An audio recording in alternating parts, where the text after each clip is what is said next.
Pour conclure, nous allons vous prouver si le Coran vient bien de Dieu. Car comme il a été dit, si celui-ci provient de Dieu, il doit contenir des miracles. Et si vous lisez le Coran, vous verrez qu'il contient des informations qui ne pouvaient être connues à l'époque, c'est-à-dire il y a 1400 ans. Mohammed était un homme qui vivait en plein milieu du désert d'Arabie, là où la technologie n'existait pas. À cette époque, il n'y avait pas d'électricité, aucun appareil électronique, rien de tout ça.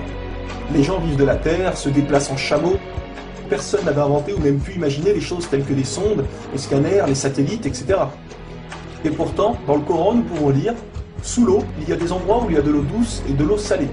Et entre les deux se trouve une barrière invisible qui empêche les deux eaux de se compénétrer. C'est-à-dire que le sel de l'eau salée ne va pas dans l'eau douce. Ces barrières les empêchent. Les océanologues comme Jacques-Yves Cousteau ont découvert cela récemment grâce aux sous-marins où ils ont pu faire des prélèvements d'eau, etc. Qui, il y a 1400 ans, en plein milieu du désert, pouvait savoir qu'il y a des barrières invisibles dans l'océan?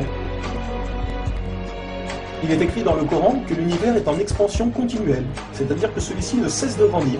Les étoiles s'éloignent les unes des autres constamment. C'est en 1920, grâce aux appareils très perfectionnés, tels que les télescopes puissants, que nous avons pu savoir que l'univers était en expansion continuelle.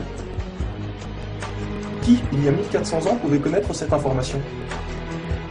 Nous savons aujourd'hui que les montagnes sont comme des piliers et possèdent des racines.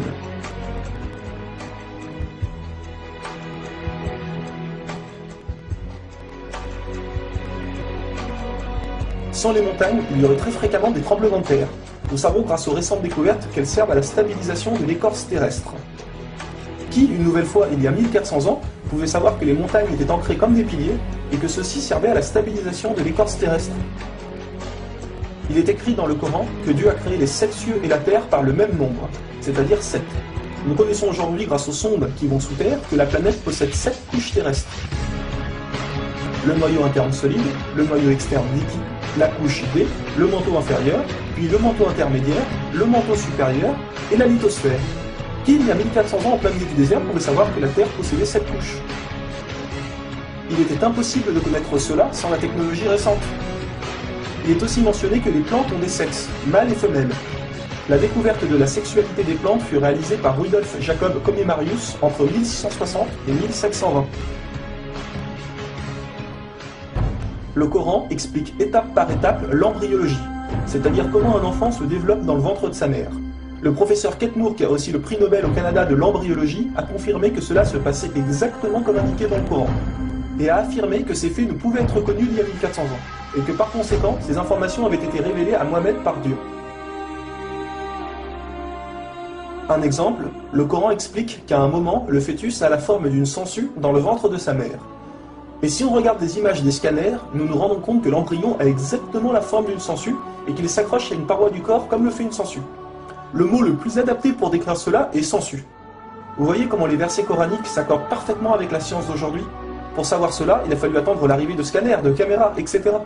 Qui, il y a 1400 ans, pouvait décrire en détail les étapes de l'embryologie? Pour ceux qui pensent que le Coran copie certaines civilisations, il faut savoir que certaines personnes auparavant avaient fait des suppositions et avaient pensé des choses qui se sont révélées vraies, mais ont aussi fait énormément d'erreurs, et que soi-disant le Coran les avait copiées. Donc par exemple, si vous prenez un mauvais élève qui copie sur un bon élève, si le bon élève a 18 sur 20, est-ce que le mauvais élève va avoir 20 sur 20? Non, bien sûr que non, car le mauvais élève aura copié les bonnes comme les mauvaises réponses, donc il aura aussi 18 sur 20. Alors si soi-disant le Coran copie les civilisations ou peu importe, comment se fait-il que le Coran extrait le vrai du faux? De plus que ces quelques civilisations ne faisaient que des suppositions. Or Mohammed affirme être sûr de tout ce qu'il dit. Le Coran contient plus de 500 versets dus à la science, sans aucune erreur ou contradiction. Et la technologie d'aujourd'hui ne vient pas contredire, mais confirmer tous les versets un par un du Coran.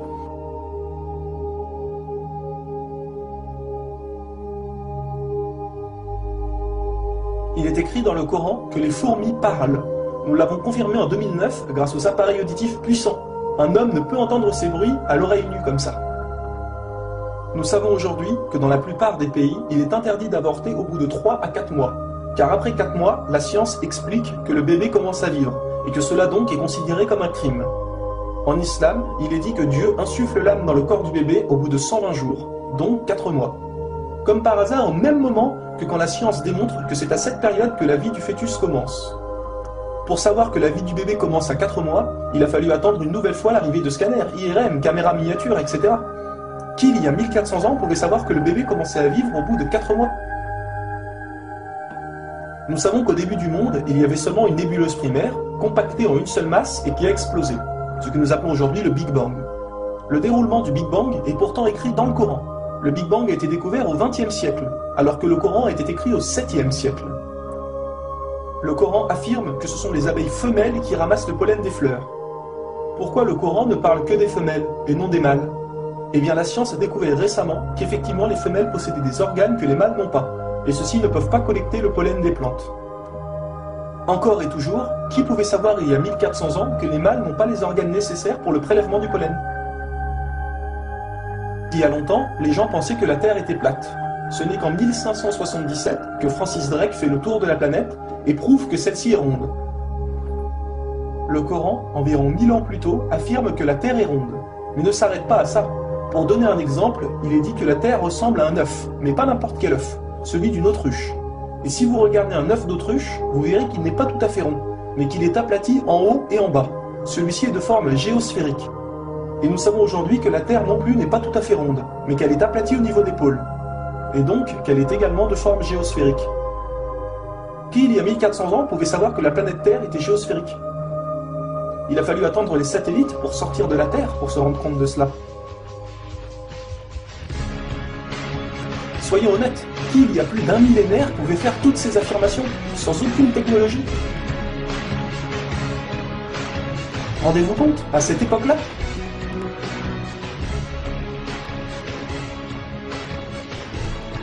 Et soyez conscients que je n'ai donné que quelques exemples. Il y a plus de 500 versets qui parlent de science sans aucune erreur. Le Coran parle d'astronomie, de biologie, de physique, de géologie, etc. Ça ne s'arrête pas là. Le Coran ne comprend pas seulement des miracles scientifiques, mais des miracles linguistiques ou numériques.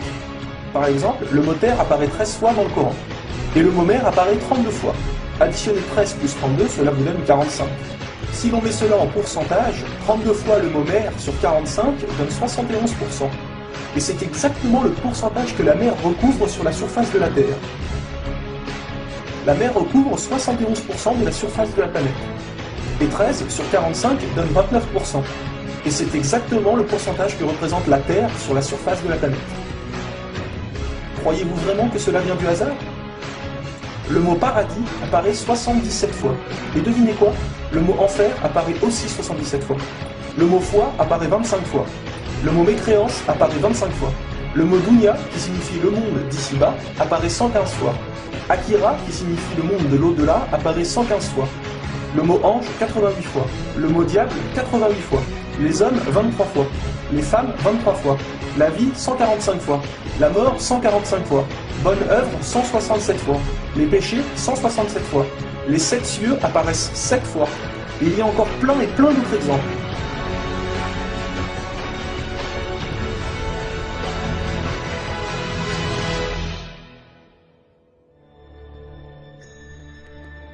Le Coran est d'une beauté incomparable.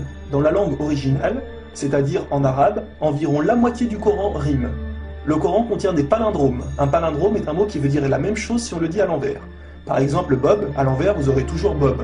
Ou kayak, à l'envers, vous aurez toujours kayak. Un mot comme ça peut se trouver. Mais une phrase entière, cela est quasiment impossible. Ou alors votre phrase ne voudra rien dire. Mais non, le Coran possède des phrases entières en palindrome, et ces versets ont un sens très profond. Le Coran ne possède aucune contradiction ou erreur. Je vais donner un dernier exemple avant de conclure. Vous allez vous rendre compte de l'extraordinaire précision du choix des mots. Dans un verset, Dieu dit qu'il n'a pas doté l'homme de 2 cœurs. Pourtant, un peu plus loin, Dieu parle aussi des femmes. Alors pourquoi il ne dit pas « je n'ai pas doté l'être humain de 2 cœurs » ? Pourquoi ne parle-t-il que des hommes, puisque les femmes sont mentionnées après? Quand nous lisons tout le passage, nous nous rendons compte que Dieu ne parle pas au sens littéral, mais au sens figuré. Il explique que l'homme ne peut pas être croyant ou non-croyant. C'est l'un ou l'autre. Les deux ne peuvent pas coexister. Ou on a la foi, ou on l'a pas. Mais si nous prenons ce verset au sens littéral, est-ce vrai? Oui, bien sûr, l'homme ne possède qu'un seul cœur. Mais pour les femmes, elles peuvent être enceintes, n'est-ce pas? Et quand elles sont enceintes, combien de cœurs possèdent-elles? Vous vous rendez compte de ça? Si Dieu avait mis l'être humain au lieu du mot homme, un petit malin aurait pu dire « Eh, il y a une contradiction. Si on prend cette phrase au sens littéral, la femme peut avoir 2 cœurs quand elle est enceinte. » Mais non, même au sens littéral, cette critique est impossible. Que ce soit au sens littéral ou figuré, le Coran est inattaquable.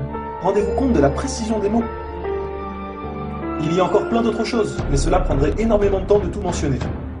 Si cela vous intéresse, il existe de nombreuses conférences réalisées par des savants qui ont été filmées et qu'on peut trouver sur internet, telles que la parole divine de Nouman Ali Khan. Vous avez bien la preuve que le Coran ne peut que venir de Dieu et non d'un être humain. Comment se fait-il que la technologie d'aujourd'hui, la plus développée qui soit, ne puisse créer un seul animal ou plante? Ce que Dieu a créé, nous sommes incapables de le réaliser. Tout ce que nous construisons ne sont rien en réalité face à la nature. Dieu dit dans le Coran, pour ceux qui recherchent des preuves, regardez autour de vous, regardez la nature, l'être humain, l'eau, le soleil. Il y a là des preuves pour ceux qui réfléchissent.